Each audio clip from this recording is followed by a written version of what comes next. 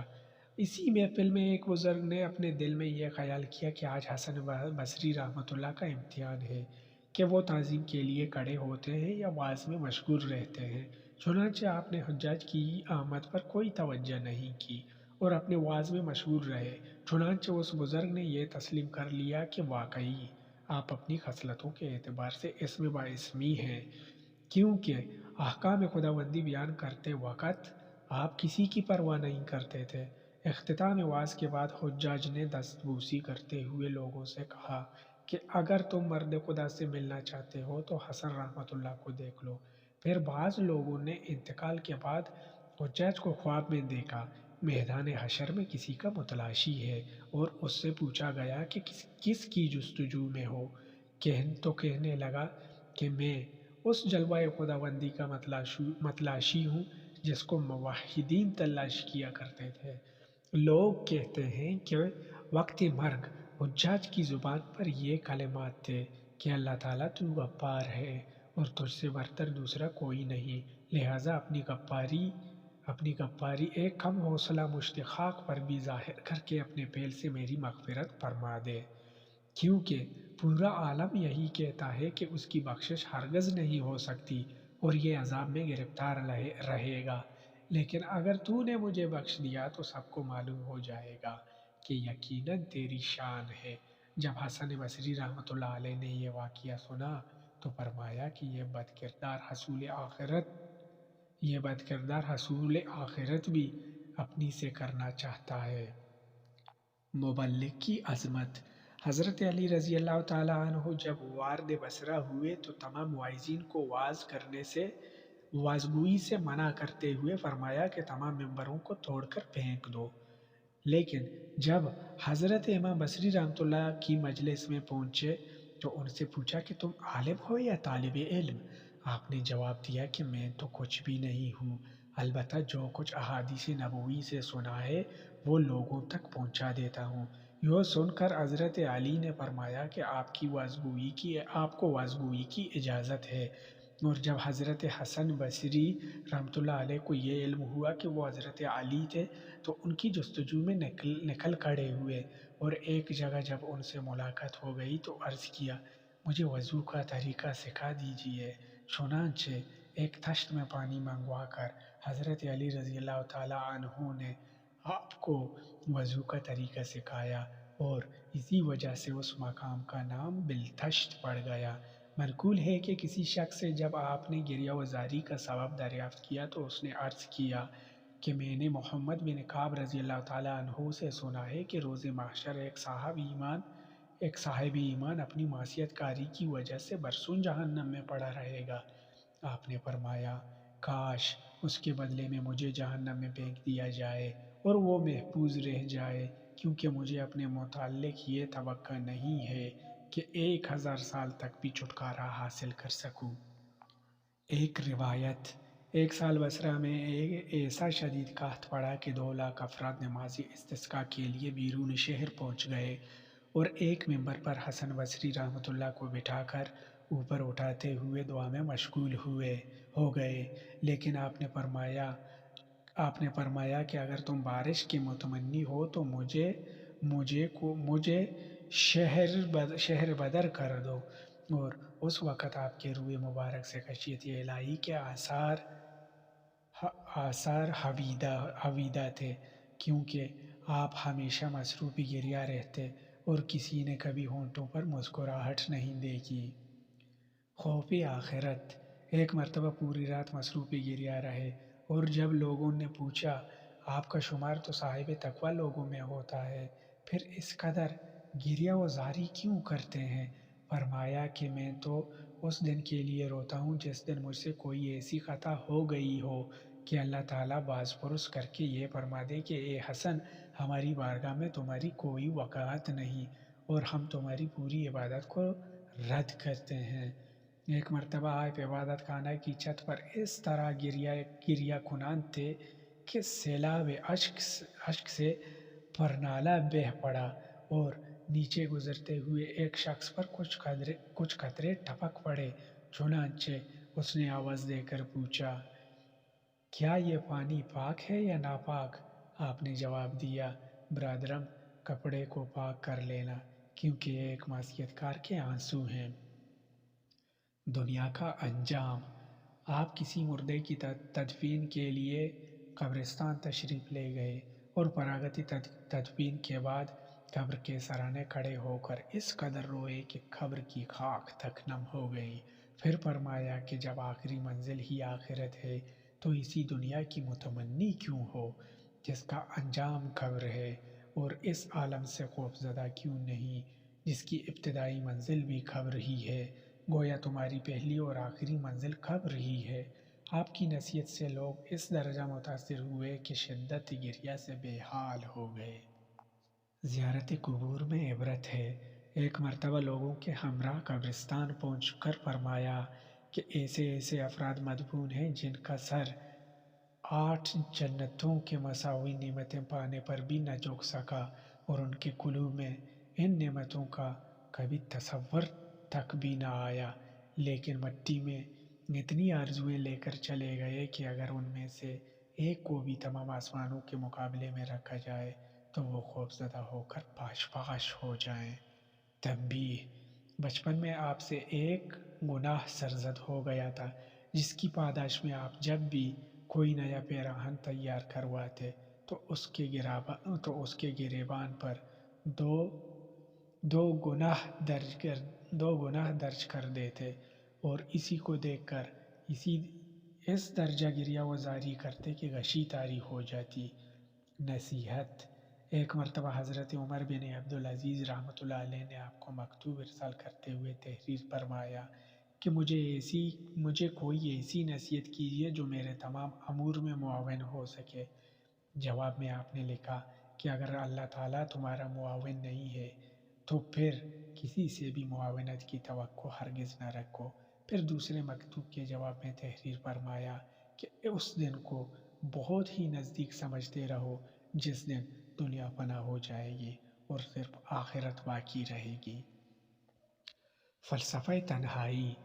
جب بشر حافی رحمۃ اللہ علیہ کو یہ علم ہوا کہ حضرت حسن رحمۃ اللہ علیہ سفر حج کا قصد کر رہے ہیں، تو انہوں نے تحریر کیا کہ میری تمنا ہے کہ آپ کے ہمراہ حج کروں۔ آپ نے جواب دیا کہ میں معافی چاہتا ہوں، کیونکہ میری تمنا یہ ہے کہ صرف اللہ تعالیٰ کی ستاری کے پردے میں زندگی گزاروں، اور اگر ہم دونوں ہمراہ ہوں گے تو ایک دوسرے کے عیوب یقیناً سامنے آئیں گے، اور ہم میں سے ہر ایک دوسرے کو معیوب تصور کرنے لگے گا۔ آپ نے سعید بن جبیر رحمۃ اللہ علیہ کو 3 نصیحتیں کی۔ اول، صحبت سلطان سے اجتناب کرو۔ دوم، کسی عورت کے ساتھ تنہا نہ رہو، خواہ وہ رابعہ بصریہ ہی کیوں نہ ہو۔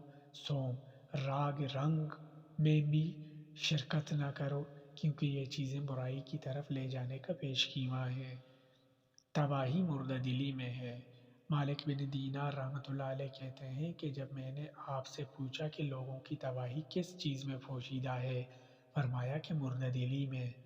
میں نے پوچھا کہ مردہ دلی کا کیا مفہوم ہے، فرمایا کہ دنیا کی جانب راغب ہونا۔ جنات کو تبلیغ۔ ایک مرتبہ حضرت عبداللہ رحمۃ اللہ علیہ نماز فجر کے لیے حضرت حسن بصری رحمۃ اللہ علیہ کی مسجد میں تشریف لے گئے تو اندر سے دروازہ بند تھا اور آپ مشغول دعا تھے، اور کچھ لوگوں کی آمین کہنے کی صدائیں آ رہی تھیں۔ چنانچہ میں یہ خیال کر کے کہ شاید آپ کے ارادت مند ہوں گے باہر ہی ٹھہر گیا، اور جب صبح کو دروازہ کھلا اور میں نے اندر جا کر دیکھا تو آپ تنہا تھے۔ چنانچہ فراغت نماز کے بعد جب صورتحال دریافت کی تو فرمایا کہ پہلے تو کسی سے نہ بتانے کا وعدہ کرو۔ پھر فرمایا کہ یہاں جنات وغیرہ آتے ہیں اور میں ان کے سامنے واز کہہ کر دعا مانگتا ہوں، جس پر وہ سب آمین آمین کہتے رہتے ہیں۔ کرامت: کچھ بزرگ آپ کے ہمراہ بغرض حج روانہ ہوئے اور ان میں سے بعض لوگوں کو شدت سے پیاس لگی، چنانچہ راستہ میں ایک کنواں پر نظر پڑا، لیکن اس پر رسی اور ڈول کچھ نہ تھا۔ اور جب حضرت حسن رحمۃ اللہ علیہ سے صورتحال بیان کی گئی تو فرمایا کہ جب میں نماز میں مشغول ہو جاؤں تو تم پانی پی لینا۔ چنانچہ جب آپ نماز کے لیے کھڑے ہوئے تو اچانک کنویں میں سے پانی خود بخود ابل پڑا اور سب لوگوں نے اچھی طرح پیاس بجھا لی، لیکن ایک شخص نے احتیاطاً کچھ پانی اپنے کوزے میں رکھ لیا۔ اس حرکت سے کنویں کا جوش ایک دم ختم ہو گیا، اور آپ نے فرمایا کہ تم نے خدا پر اعتماد نہیں کیا، یہ اسی کا نتیجہ ہے۔ پھر آگے روانہ ہوئے تو راستہ میں کچھ کھجوریں اٹھا کر لوگوں کو دی، جن کی گٹھلیاں سونے کی تھیں، اور جن کو فروخت کر کے لوگوں نے سامان خورد و نوش خریدا اور صدقہ بھی کیا۔ یہ باب نمبر 3 کا پارٹ 1 تھا۔ اس کی پارٹ 2 انشاءاللہ بہت جلد آئے گی۔